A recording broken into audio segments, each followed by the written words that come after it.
निठारी कांड। दिल्ली के पास ही बसे नोएडा में एक जगह है निठारी, एक ऐसा एरिया जहां से एक तरफ सेक्टर 31 नोएडा के अमीर लोगों के बंगलोज दिखते हैं और दूसरी तरफ निठारी के अंदर गरीब लोगों की बस्ती।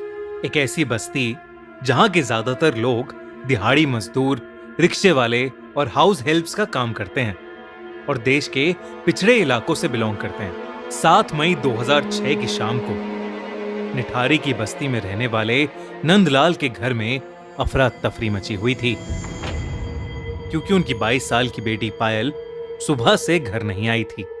उसने अपने पिता से कहा था कि वो सेक्टर 31 की कोठी नंबर D5 में नौकरी के लिए जा रही है, पर जब से वो वहां गई थी उसका फोन स्विच्ड ऑफ जा रहा था।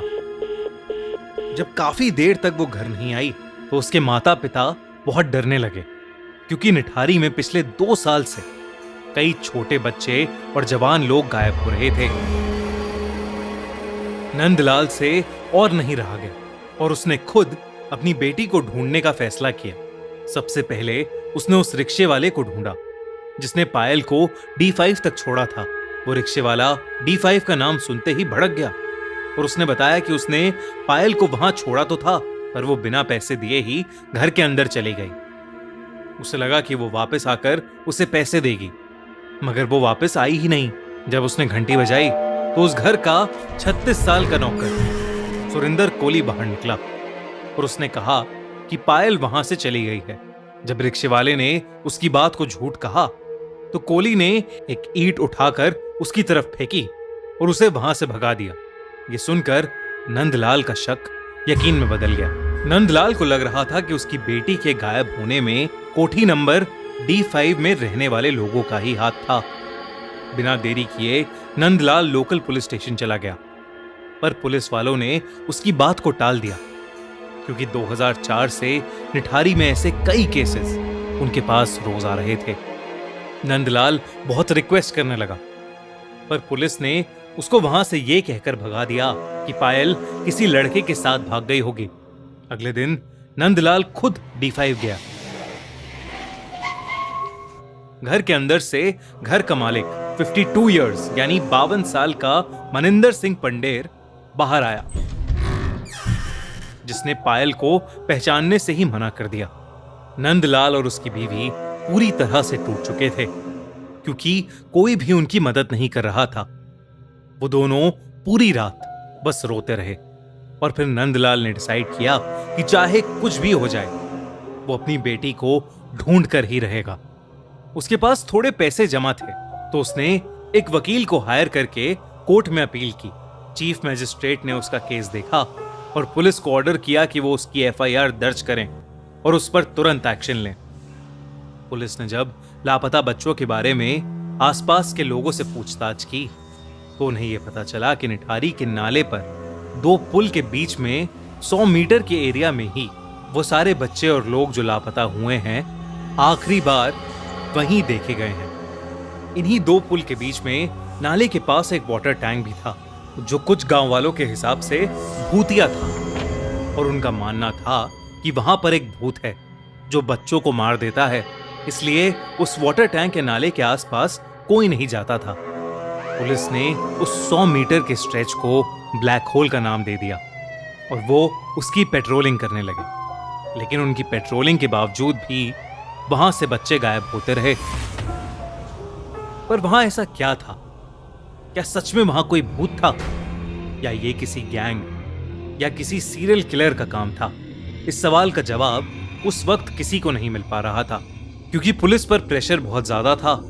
तो पुलिस ने पायल के फोन को ट्रैकिंग पर लगवाया और मनिंदर सिंह पंडेर को भी इंटेरोगेट किया, पर मनिंदर ने कहा कि वो पायल के गायब होने वाले दिन चंडीगढ़ में था और अपने पिता का अंतिम संस्कार कर रहा था, जिसका उसके पास प्रूफ भी था। जब चंडीगढ़ में होने का प्रूफ मनिंदर ने पुलिस को दिया तो पुलिस की इन्वेस्टिगेशन फिर से एक डेड एंड पर पहुंच गई। कई महीने बीत गए और नंदलाल और उसकी बीवी अपनी बेटी की याद में तड़पते रहे और निठारी से और भी बच्चे गायब होते रहे।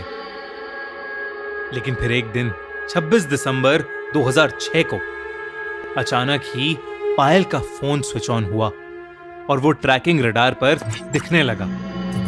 पुलिस ने फौरन उस फोन को ट्रैक किया।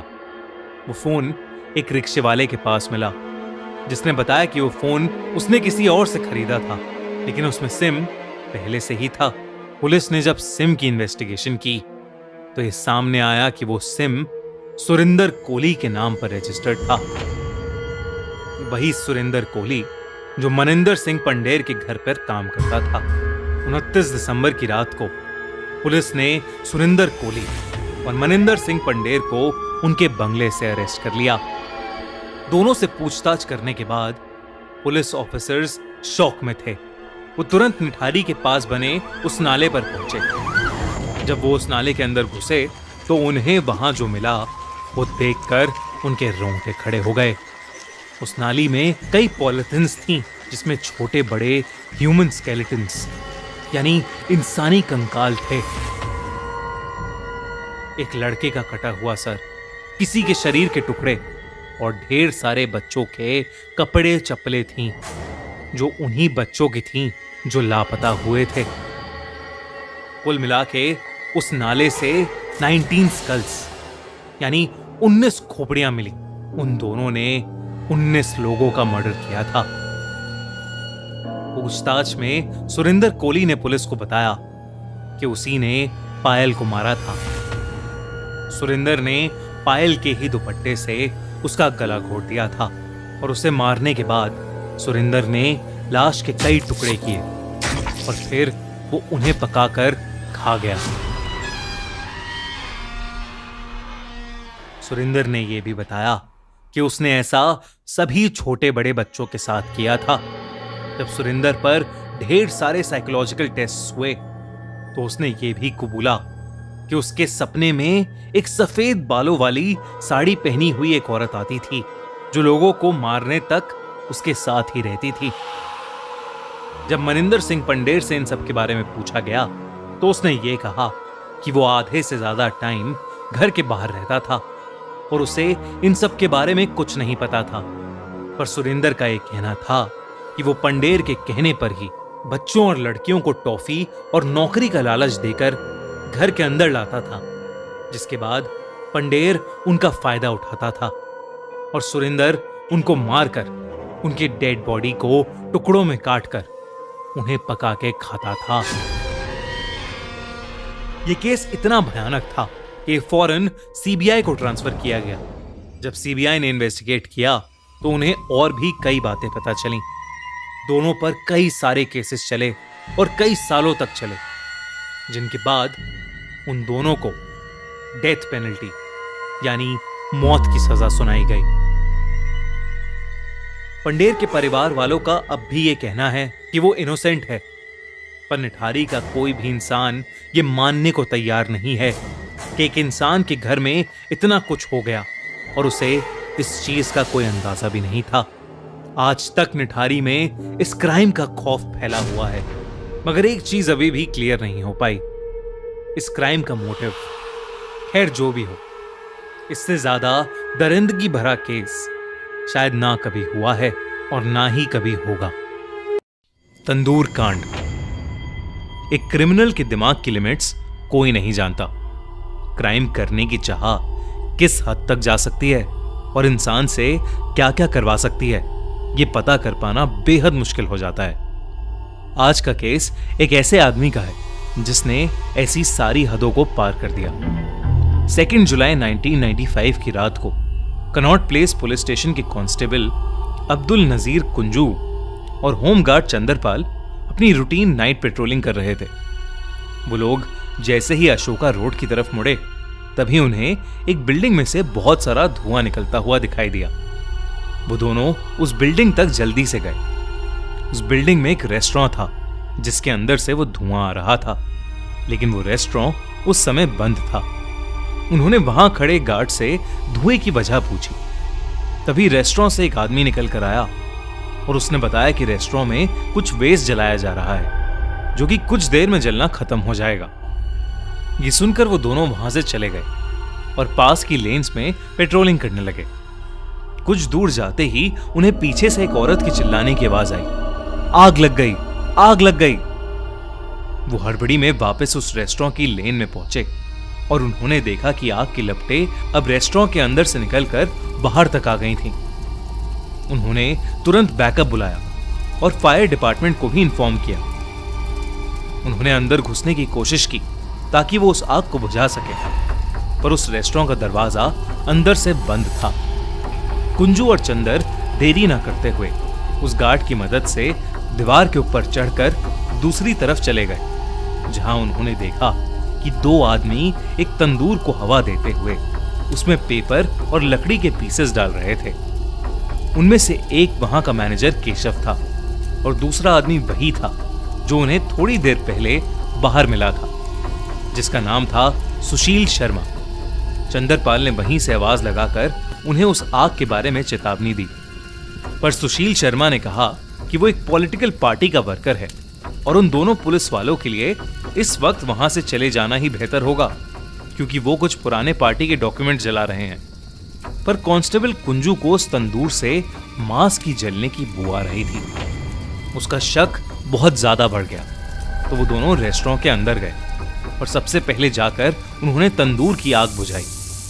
इसके बाद उन्होंने जो देखा उसे देखकर उनके रोंगटे खड़े हो गए, क्योंकि तंदूर के बाहर इंटेस्टाइन्स लटक रहे थे और तंदूर के अंदर एक इंसानी शरीर आधा जला पड़ा था। पानी डालने से उस शरीर की स्किन हड्डियों से अलग हो गई थी, जिसकी वजह से एक बहुत बुरी स्मेल चारों तरफ फैलने लगी थी। इतनी देर में पुलिस की बैकअप टीम भी वहां आ गई। सुशील तब तक वहां से गायब हो चुका था, लेकिन केशव वहीं पर खड़ा था। केशव को इमीडिएटली अरेस्ट कर लिया गया। अगली सुबह उस इंसानी लाश की बगिया बारबेक्यू रेस्टोरेंट में मिलने की खबर हर न्यूज़पेपर की हेडलाइन बन गई। सुशील फरार हो चुका था। पुलिस केशव को इन्वेस्टिगेट कर रही थी, लेकिन वो किसी भी सवाल का जवाब नहीं दे रहा था। पर जब पुलिस ने उससे पूछा कि उसका सुशील के साथ क्या रिश्ता है, तो उसने बताया कि वो रेस्टोरेंट सुशील शर्मा का ही है और उसके केशव पर बहुत एहसान है, इसलिए उसके कहने पर केशव ने यह सब किया था। उसी दिन एक आदमी पुलिस स्टेशन में आया, जिसने अपना नाम मतलूब करीम बताया और उसने पुलिस से कहा कि वो लाश सुशील की बीवी नैना साहनी की है। धीरे धीरे सुशील शर्मा के सस्पेक्ट होने की न्यूज हर जगह फैल गई। पुलिस हाथ धोकर सुशील की तलाश में लगी हुई थी, पर उन्हें सुशील कहीं पर भी नहीं मिल रहा था। पर एक दिन अचानक दिल्ली पुलिस को खबर मिली कि 9 दिन से फरार सुशील ने खुद को बैंगलोर पुलिस को सरेंडर कर दिया है, लेकिन उसने नैना के खून में उसके इन्वॉल्व होने से साफ इनकार कर दिया है। मगर कुंजू और चंदर ने अपनी आंखों से सुशील को क्राइम सीन पर देखा था और उससे बात भी की थी, और उन्हें पता था कि सुशील झूठ बोल रहा है। पुलिस ने सुशील से सच उगलवाने के लिए उसे कई अलग अलग तरीकों से इंटेरोगेट किया। इंटेरोगेशन के दौरान सुशील ने फाइनली कन्फेस किया कि उसी ने नैना का मर्डर किया था, जिसके बाद वो पुलिस से बचने के लिए दिल्ली से फरार हो गया था। उसके बाद सुशील ने पुलिस को 2 जुलाई को क्या हुआ था सब सच सच बताया। 2 जुलाई की शाम को सुशील अपने गोल मार्केट के फ्लैट में घुसा ही था, जब उसने अपनी बीवी नैना को हाथ में एक ड्रिंक लिए किसी से फोन पर बात करते हुए देखा।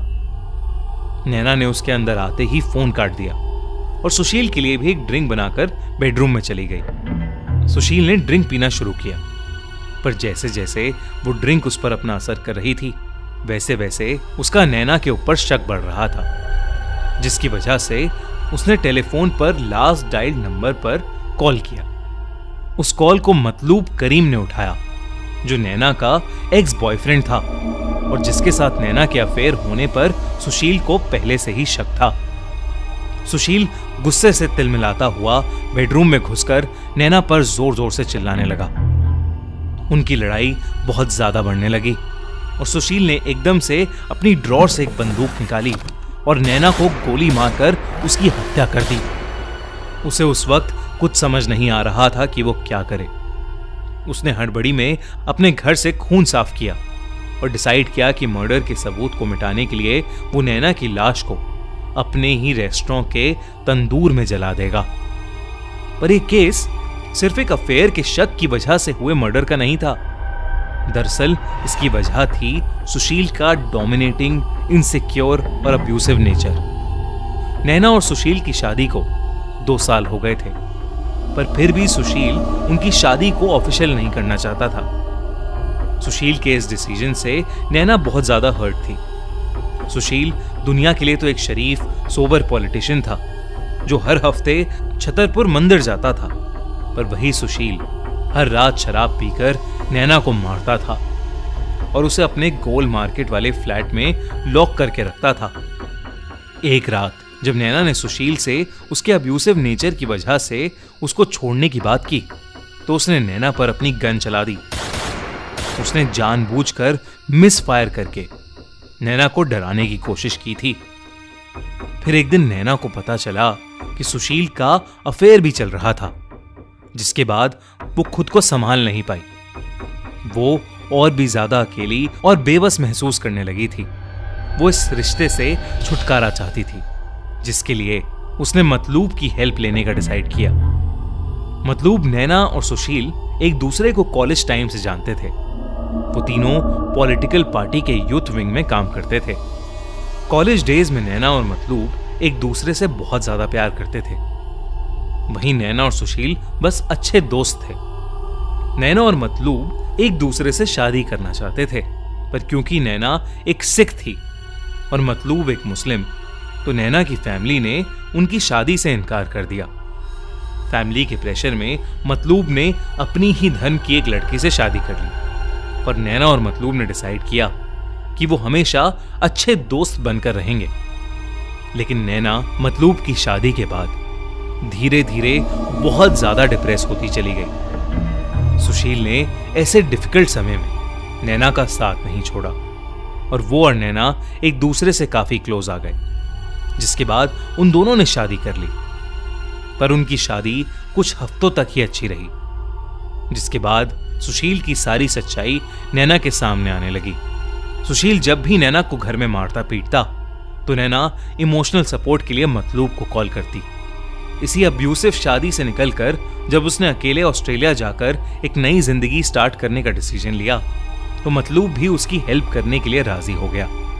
2 जुलाई से कुछ दिन पहले ही नैना ने सुशील को अपना डिसीजन बताया था, जिसको सुनकर सुशील गुस्से से पागल हो गया था और वो मतलूब के इस डिसीजन में इन्वॉल्वमेंट पर सवाल करने लगा था। फिर 2 जुलाई को जब नैना ने उसके अंदर आते ही एकदम से फोन काट दिया और फोन रिडायल करने पर मतलूब ने जवाब दिया, तो सुशील अपना होश खो बैठा और उसने नैना की जान ले ली। सुशील को जेल हो गई और कोर्ट ने सुशील को डेथ सेंटेंस दिया, लेकिन कई सालों तक उस पर कोई एक्शन नहीं लिया गया। सुशील के जेल में अच्छे कंडक्ट के लिए 8 अक्टूबर 2013 को सुप्रीम कोर्ट ने उसके डेथ सेंटेंस को लाइफ सेंटेंस में बदल दिया, जिसके पूरा होने के बाद 22 दिसंबर 2018 को सुशील को तिहाड़ जेल से रिहा कर दिया गया। आपको क्या लगता है, ऐसे क्राइम के लिए 20-25 साल जेल में काटना काफी है, या ऐसे क्राइम के लिए डेथ सेंटेंस ही होना चाहिए? New year party, shocking murder case of Jhanvi Kukreja. 31 दिसंबर 2021 दुनिया नई उम्मीद और जोश के साथ नए साल को वेलकम कर रही थी। मुंबई में रहने वाली 19 साल की जानवी कुकरेजा भी उस दिन बहुत खुश थी, क्योंकि उसी दिन उसके पापा का बर्थडे होता था और उसके कुछ खास फ्रेंड्स ने उसी रात न्यू ईयर की पार्टी भी प्लान कर रखी थी। मगर अगले दिन सुबह 5 बजे, यानी कि न्यू ईयर के पहले दिन 1 जनवरी को जानवी के पापा को एक कॉल आया और अचानक से उनकी जिंदगी में सब कुछ बदल गया। पार्टी में जानवी के साथ कुछ ऐसा हुआ था जो उसके पेरेंट्स सोच भी नहीं सकते। 19 साल की जानवी मुंबई के खार इलाके में रहती थी। 31 दिसंबर को उसके पापा का बर्थडे था, इसलिए इस मौके पर जानवी ने घर में ही एक छोटी सी पार्टी रखी थी, जिसमें जानवी के कुछ बचपन के दोस्त और पड़ोसी शामिल हुए थे। इस पार्टी में जानवी के सबसे पुराने और करीबी दोस्त श्री और दिया भी थे। 7 बजे तक केक कटिंग हो गई थी और उसके बाद जानवी और उसके दोस्त अपने एक फ्रेंड की न्यू ईयर पार्टी में चले गए। उनका यश नाम का दोस्त उसी एरिया की सोसाइटी भगवती हाइट्स में रहता था और उसी के घर पर वो न्यू ईयर पार्टी भी थी। पार्टी में कुल 15 लोग आने वाले थे और सभी जानवी के बहुत करीबी दोस्त और पड़ोसी थे। यहाँ तक कि दिया तो जानवी की ही बिल्डिंग में रहती थी।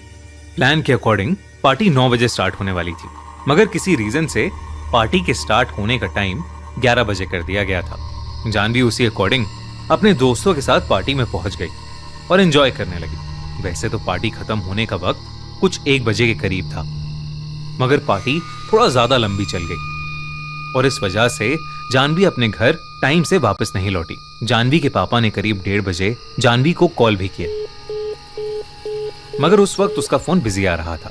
इसके बाद उन्होंने 2:30 बजे और फिर 3 बजे भी जानवी को कॉल किया, मगर तब जानवी ने फोन ही नहीं उठाया, क्योंकि वो अपने बचपन के दोस्तों के साथ थी जिन्हें जानवी के पेरेंट्स भी अच्छे से जानते थे। इसलिए फोन ना उठाने पर जानवी के पापा ने ज्यादा टेंशन नहीं ली और उन्होंने सोचा कि हो सकता है कि जानवी लेट होने की वजह से वहीं सो गई होगी।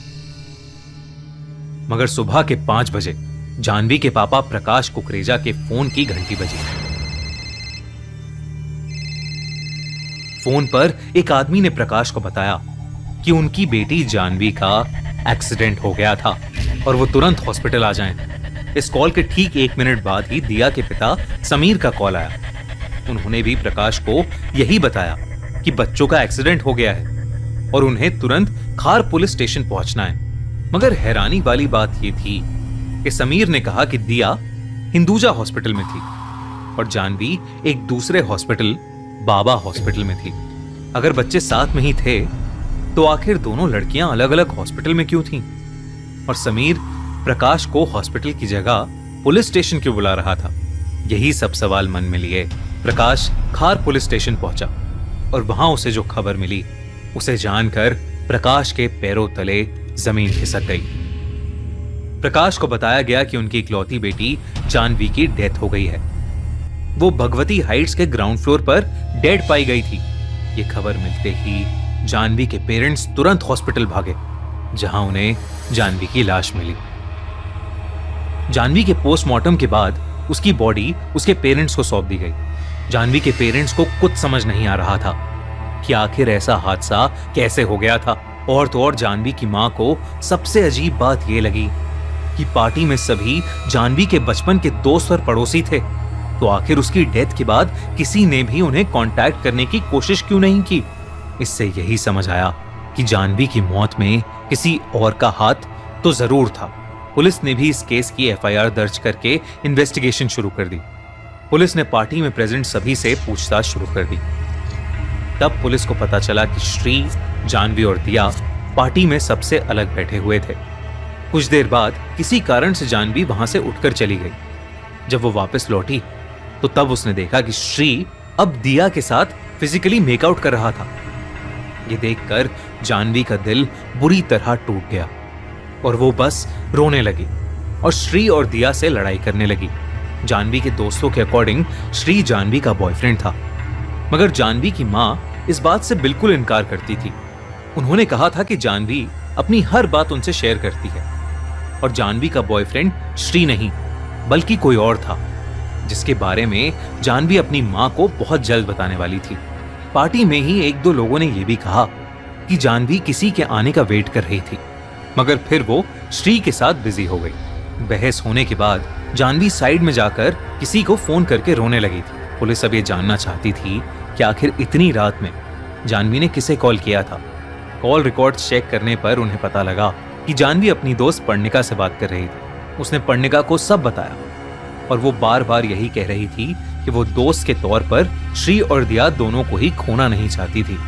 इतनी सी बात करके जानवी ने फोन काट दिया और वो पार्टी से कहीं गायब हो गई। करीब 2:20 पर कुछ लोग पार्टी से निकलकर वापस अपने घर जा रहे थे। तब उन्होंने जानवी को ग्राउंड फ्लोर पर मरा हुआ पाया। इन्वेस्टिगेशन जारी थी और जानवी की पोस्टमार्टम रिपोर्ट आने के बाद यह पता चला कि जानवी के साथ मारपीट की गई थी। उसके स्कल, रिब्स और हाथों की हड्डियां टूटी हुई थीं, जिसकी वजह से उसकी मौत हुई थी। फॉरेंसिक इन्वेस्टिगेशन में पुलिस को बिल्डिंग के हर फ्लोर पर जानवी के और किसी और के अननोन फिंगरप्रिंट्स, ब्लड और बिलोंगिंग्स मिले थे। पुलिस ने तुरंत सस्पेक्ट मानकर श्री और दिया को अरेस्ट कर लिया। जब उनके घर की तलाशी ली गई तो श्री के पास से पार्टी वाले दिन की शर्ट बरामद हुई, जिस पर जानवी का खून लगा था। इसे एविडेंस मानकर पुलिस ने कोर्ट में श्री और दिया के खिलाफ चार्जशीट फाइल कर दी। पुलिस के अकॉर्डिंग श्री, दिया और जानवी में खूब झगड़ा हुआ था और 5th फ्लोर पर आते आते तो उनमें हाथापाई की नौबत आ गई थी। तभी श्री और दिया ने जानवी को मारना शुरू कर दिया था और 2nd फ्लोर पर लाकर उसे ग्राउंड फ्लोर पर धक्का दे दिया था। दूसरी तरफ श्री और दिया इन सभी एक्विजिशंस को आज तक डिनाई करते हैं। उनके अकॉर्डिंग जानवी का बॉयफ्रेंड कोई और था और वो पार्टी में उसी वक्त उसी का वेट कर रही थी, मगर जब वो नहीं आया तो जानवी नाराज होकर पार्टी छोड़कर चली गई थी। लेकिन सबसे हैरानी वाली बात तो ये थी कि जानवी के खून के ट्रेसेस हर फ्लोर पर पाए गए थे, यानी उसके साथ हर फ्लोर पर मारपीट हुई थी। मगर इस चीज का उस पार्टी में मौजूद 15 लोगों में से ना कोई आई विटनेस था और ना ही किसी ने कोई आवाज सुनी थी। यहां तक कि सीसीटीवी में भी ऐसा कुछ रिकॉर्ड ही नहीं हुआ था। यह केस अभी भी कोर्ट में चल रहा है। क्या सच में श्री और दिया ने जानवी को मारा है, या फिर यह काम उस मिस्टीरियस बॉयफ्रेंड का है जिसके बारे में किसी को कुछ नहीं पता? और क्यों पार्टी में मौजूद उन 15 लोगों में से कोई भी कुछ नहीं बोल रहा? आपको क्या लगता है, इस केस की क्या सच्चाई है?